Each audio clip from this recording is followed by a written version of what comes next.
අපි ඊළඟට කතා කරන්න බලාපොරොත්තු වෙන්නේ මේ අපි කාටත් පොදු මාතෘකාවක්. ඔබ නින්දේ ගොරවනවාද? ඇහුවොත් කියයි දන්නේ නැහැ.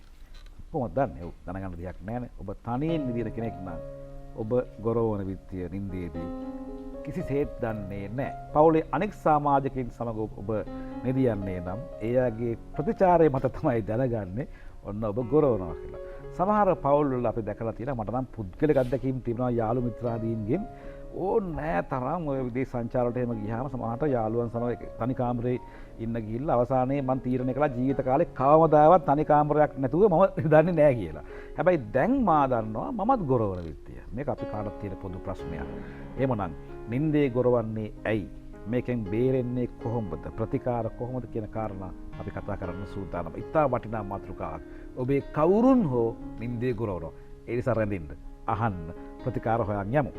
මේ සම්බන්ධ කතා කරන්න උගුර කනනාසය සම්බන්ධ විශේෂඥ ශල්‍ය වෛද්‍යතුමිය සංජීවනී අයිබෝවන්. අර කීපම රෝගයක්ද? ඇත්තටම මේක ලෙඩක්ද? දැන් මෙහෙමයි. දැන් අපි ගොඩක් දෙනෙක් හිතනවානේ මේ ගොරව නිදාගත්තම තමයි සුවනින්දක් ලැබෙන්නේ කියලා. ඉතින් මේ ගොරවන අය මේ එක අන්තයක ඉන්නව පුරුද්දක් හැටියට ගොරවන අය. අනිත් අන්තයේ ඉන්න අය මේ තමයි ලෙඩක් හැටියට ගොරවන්නේ. අපි ඒගොල්ලන්ට කියනවා obstructive sleep apnea OSA තියෙන අය කියන එක. මොකද දැන් මේ නිින්ද කියන එක අපිට ඇත්තටම අවශ්‍යයි. මොකද ඒක අපි කියනවා ජීව රසායනික ක්‍රියාවලියක්, බයොලොජිකල් ප්‍රොසෙස් එකක්. අපි දැන් දවල් වරුවේ අපි ගොඩක් වැඩ කරනවා. අපේ ගෙවි ගිය සෛල වැඩෙන්න, හෝමෝන සමතුලිත වෙන්න ගොඩක් ඔක්සිජන් අවශ්‍යයි මේ ක්‍රියාවලියට. ඉතින් මේ අපි සාමාන්‍යයෙන් කියන්නේ පැය 6ක් 8ක් අපි නිදා ගන්න ඕනේ කියලා. මේ නින්දේදී අපට අවශ්‍ය වෙන ඔක්සිජන් ප්‍රමාණය ලැබුණේ නැත්නම් මේ ජීව රසායනික ක්‍රියාවලිය හරි විදිහට සුද්ධ වුණේ නැත්නම් තමයි අපි කියන්නේ ඒගොල්ලන් ලෙඩක් හැටියට මේක තියෙනවා. ඒකට ගොරවන අය අපි වර්ග කරනවා කොයි අන්තයේද ඉන්නේ කියන එක. ඉතින් ඒක ඊටාම වැදගත්. මොකද අනිත් එක තමයි දැන් ඔබ කිව්වා වගේ අපි දන්නේ නැහැ අපි ගොරවනවා කියලා. ළඟ ඉන්න කෙනා තමයි දන්නේ. ඉතින් තව ඒ ළඟ ඉන්න තමුන්ගේ සහකාරු හෝ සහකාරියට තමයි මේක කරදරය. ඉතින් ඒ අර පෞල් ප්‍රශ්න දක්වා දුරදිග යන තත්වයක් දක්වා මේක වර්ධනය වීමකුත් වෙලා තියෙන අවස්ථාවලුත් අපි දකිනවා. ඉතින් අනිත් එක තමයි මේක මේ අවදානම් තත්වයක් ගොඩක් මේ බෝ නොවන රෝග කියලා අපි කියන්නේ non communicable diseases. උදාහරණයකට ගත්තොත් දියවැඩියාව, අධික රුධිර පීඩනය, අධික කොලෙස්ටරෝල් තත්වය සහ heart attack, ඊළඟට stroke, ආඝාතය වගේ දේවල් වලට මේක අවදානම් තත්වයක්. මොකද මේ සිස්ටම් එක හරිම ස්ට්‍රෙස් එකේ තියෙන්නේ. මොකද මේක දවසෙන් දෙකකින් වෙන කාර්යයක් නෙමෙයි. දිගින් දිගටම ලෙඩක් හැටියට ගෙරවීමත් එක්ක අවශ්‍ය ඔක්සිජන් නොලැබී යාමත් එක්ක මේ මුළු පද්ධතියම බිඳ වැටෙනවා. එහෙම බිඳ වැටුනම තමයි අර අවදානමකට ලක් වෙන්නේ. අවදානම් සාධකයක් බවට පත් වෙන්නේ. කෙනෙකුට අපි සාමාන්‍ය භාෂාවෙන් කතා කරන විදිහට හිතුවොත් එහෙම ගොරවනවා නම් ඉතින් ගෙරෙව්වා කියලා කොහොමද ඔක්සිජන් නැති වෙන්නේ කියලා හිතෙන්න පුළුවන්. එතුමින් දැන් ගොරවනවා කියලා මේ සද්දය ඇති වෙන්නේ අපි කියනවා අපේ ශ්වසන මාර්ගයේ ඉහළ කොටස එයාවේ මේ කොටසේ තියෙන අවහිරතාවයක් නිසා තමයි මේ ශබ්දය ඇති වෙන්නේ, නිකුත් වෙන්නේ. එතකොට සාමාන්‍යයෙන් අපි කියන අවහිරතාවයේ ඇතිවිය හැකි තැන් තුනක් තියෙනවා. පළවෙනියෙන්ම නාසය. නාසය අවහිර වුණොත් අපි ගොරවන ශබ්දයක් එනවා. ඊළඟට උගුර. උගුරේ තියෙනවා මුරුදු තල්ල. අපි කියන්නේ soft palate කියලා මුරුදු තල්ල සහ ඊළඟ තව යටට ගියාම තියෙනවා දිව. ඒතර සමහරට ඔබ දැකලා ඇති දැන් මුණින් අතට නිදාගත්ත උඩ බැලිය අතර නිදාගත්තම ගොරවන සද්ද එනවා. පැත්තකට හැරිලා නිදා ගන්නකොට ගොරවන සද්ද එන්නේ නැහැ. මොකද අර දිව ආපස්සට වැටිලා මේ හුස්ම ගන්න මාර්ගය අවහිර වීම ටිකක් බලකිනවා මේ පැත්තකට හැරුණා. අපි වෙලා බලලා ඉමු. වයිතුමනේ වෙලා බලලා ඉමු.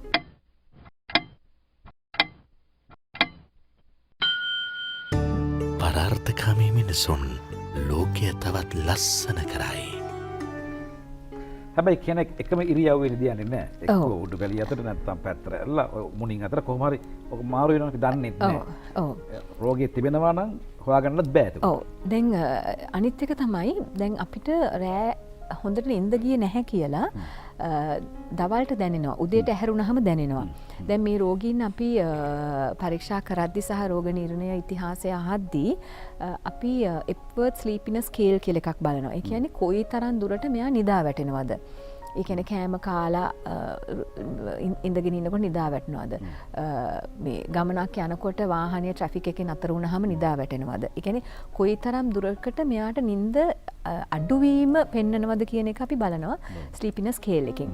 එහෙම බලලා අපි ඒක අගයන් දුන්නම 24න් 10කට වඩා වැඩි නම් ඒක අපි සොයා බැලිය යුතු තත්වයක් කියලා අපි බලනවා. ඒ කියන්නේ කෙනෙකුට නිින්ද නොයාම නිින්ද අඩුවීම හේතු වෙනවාද හුස්ම ගැනීමත් එක්ක මේ සම්බන්ධයක් තිබෙනවද එතුමා? හුස්ම ගැනීම අවහිර වෙනකොට තමයි නිින්දෙන් ගොරවන්නේ. එතකොට ඒගොල්ලන්ට අවහිරයත් එක්ක තමයි ඔක්සිජන් අඩුකමක් ඇති වෙන්නේ. එතකොට නැගිට්ටම දවල්ට නිදිමත ගතිය එනවා. ඔව්. නිදිමත වැඩි වෙනවා. වැඩි වෙනවා. නිදිමත වැඩි වෙනවා. ඊළඟට දැන් මෙහෙම ඉන්න අයට දැන් ප්‍රශ්නයක්නේ දැන් කොහොමද මේක හොයාගන්නේ? දැන් කොයි අන්තෙද ඉන්නේ? මේක ලෙඩක් හැටියට ගොරවන අයද පුරුද්දක් හැටියට ගොරවන අයද? බලාගන්න ලේසිම විදිය තමයි අපි කරනවා නිද්‍රා රෝග පරීක්ෂණයක්. අපි හැමෝම දන්න ස්ලීප් ස්ටඩි කියලා. level 1 sleep study, level 3 sleep study කියලා අපි එක එක ආකාරයට කරනවා. රෝහලක ස්ලීප් ලැබ් එක කරන්නත් පුළුවන්, නිවසේදී කරන්නත් පුළුවන්. ඒ දෙකේ අපිට ලැබෙන දත්තයන් වෙනස්. නමුත් අපිට නිගමනයකට එන්නේ ඒ දත්තයන් ප්‍රමාණවත්. ඉතින් එතනදී අපි බලනවා ඔක්සිජන් ලැබීම කොහොමද? ඊළඟට දැන් ගොරවනකොට අපි කියන ඇප්නියා කියලා කියන්නේ හුස්ම නතර කර ගැනීම. ඇප්නියා කියන එකේදී අපි කියන තප්පර 10කට වඩා හුස්ම නතර කරගන්න හිටියොත් ඒක අපි ඇප්නියා එකක් හැටියට තමයි සලකන්නේ.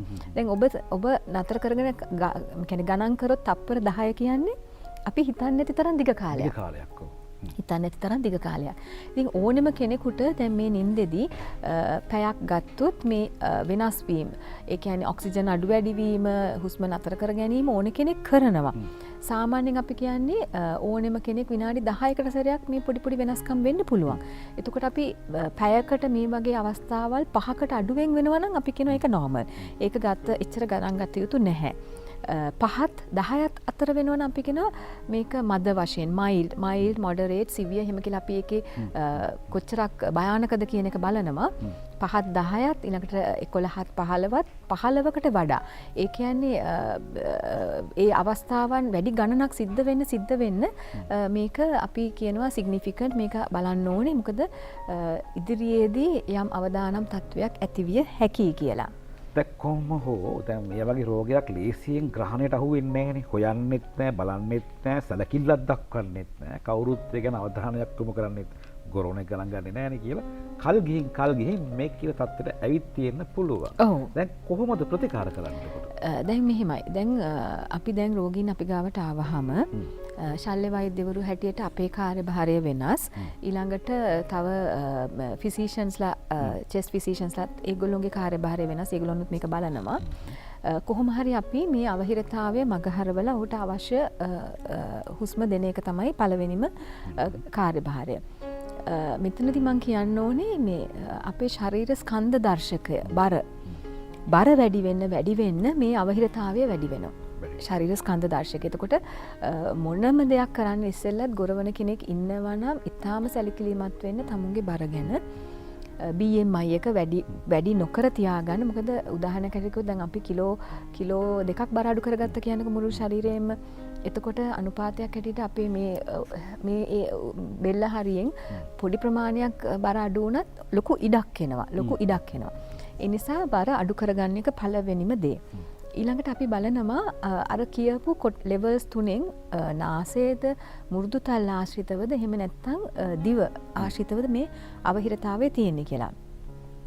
සමහර වෙලාවට අපි දකිනවා උගුර, ස්වරාලය, ස්වරතන්ත්‍ර ඒ කොටස ඇතුළු සමහර අවහිරතාවයන් තියෙනවා. අපිට ශල්‍ය කර්ම මගින් හරි ගස්සන්න පුළුවන්.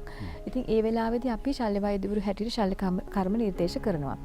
අනිත් විදිහ තමයි අර පීඩනයකින් හුස්ම දෙන්න. අපි කියන CPAP කියලා පොඩි මැෂින් එකක් තියෙන උපකරණයක්. ඒ උපකරණයෙන් දාගෙන නිදා ගන්න ඕනේ.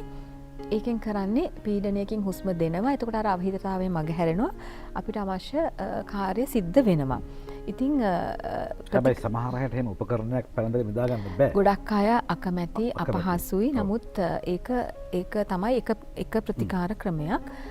නමුත් ශල්‍ය වෛද්‍යවරු හැටියට අපි බලන්නේ අවහිරතාවයේ තියෙන්නේ කොතනද? ඒක හරි ගැස්සුවොත් බර නියතව තියාගත්තොත් ඒ ඔපරේෂන් එක සදාකාලිකයි. මොකද ඔපරේෂන් එකකින් පස්සෙත් බර වැඩි වුණොත් අර ආයේ අපි කපල ඉවත් කරපු කොටස් ආයි තෙල් බැඳිලා ආයි අවහිරම් වෙන්න බලනවා. එතකොට මම හැම කෙනාටම කියන්නේ දැන් රෝහලෙන් පිට වෙනකොට අපි බර මනිනවනේ. කිලෝ එකක් දෙකක් එහෙම වුණාට කමක් නැහැ. නමුත් පුළුවන් තරම් ශල්‍ය කර්මයෙන් පස්සේ බර නියතව තියාගන්න. මොකද බර කියන එක වැදගත්ම සාධකයක් මේ අවහිරතාවයට බලපාන. ඔව්. දැන් කෙනෙකුට හිතෙන්න පුළුවන් මේ වගේ ඔපරේෂන් එකක් හරි සංකීර්ණයිද? එහෙම නැත්නම් මේක හරි භයානකයිද? අතුරු ආබාධ තියෙන්න පුළුවන්ද? රිදෙනවද? ඔව් ගොඩක් ජාරිතලානේ. මෙහෙමයි ඕනෙම ඔපරේෂන් එකක් කිව්වම ගොඩක් අය බයයිනේ. සිහි නැති කළා කරන්නේ. සිහි එයිද කියලා අහනවා. ඉතින් දැන් ඇත්තටම අපේ තාක්ෂණයේ දියුණුවයි වෛද්‍යවරු දක්ෂයි. ඉතින් එහෙම ගැටලු නැහැ.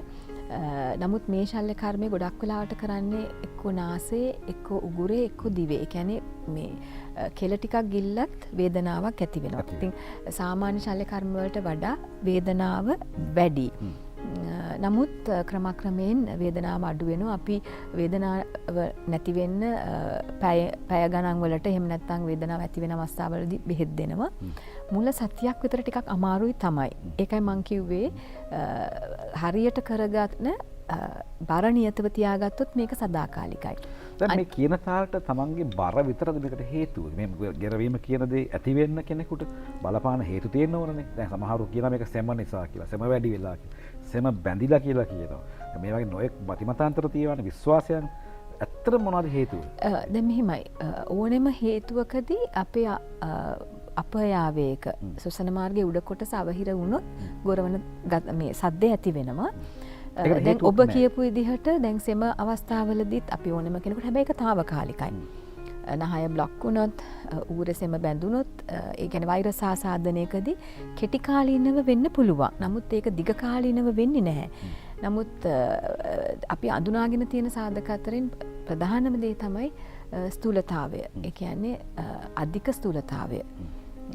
BMI එක 30කට එහා තිබුණොත් ඒක අනිවාර්යයෙන්ම මේ අවහිර වෙලා ගොරවන සද්ද එනවා.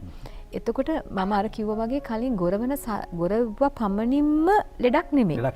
ලෙඩක් නෙමෙයි. මොකද සිම්පල් ස්නෝරර්ස්ලා ඉන්න එක පැත්තක තව චුට්ටක් එහාට යනකොට අපයාවේ රෙසිස්ටන්ට් සින්ඩ්‍රෝම් කියලා එකක් තියෙනවා. තවත් එහාට ගිහිල්ලා අනිත් අන්තයට ගියාම තමයි මේ OSA කියන අපි සැලකිලිමත් විය යුතු ලෙඩක් හැටියට ගොරවන තත්ත්වයේ තියෙන්නේ. මෙන්න මේකයි තත්ත්වය. වෛද්‍යතුමිය පහදා දුන්න ආකාරයට මේ ගොරවන එක සාමාන්‍ය ගෙරවීමකට එහා ගිය ටිකක් තදබල ගෙරවීමක්, ගැඹුරු ගෙරවීමක්, හැමදාම ගෙරවීමක් තිබෙනවා නම් යම් ආකාරයක සැලකිලිමත් වීම අවශ්‍යයි. මේ වගේ වෛද්‍යතුමියක් හමු වීම අවශ්‍යයි. හොයා බලා මොකද මේ අවසානය ටිකක් අර කිව්වා වගේ දිගු කාලීන හුස්ම ගන්න තියෙන එක යම් ආකාරයක තමයි ජීවිත හානියක් වෙන්න ඉඩ තියෙන බව අය මතක් කළා. බොහොම ස්තුතියි මේ ලැබුණු දැනුම් සම්භාරයට. මොකද නිින්ද කියන එක හැමෝටම තියෙනවා. ගෙරවීම කියන එක ඉන් 50%කට තියෙනවා. අපි ආයෙත් දවසක හමු වෙමු. හොඳයි. ආයිබෝවන්. ස්තුතියි.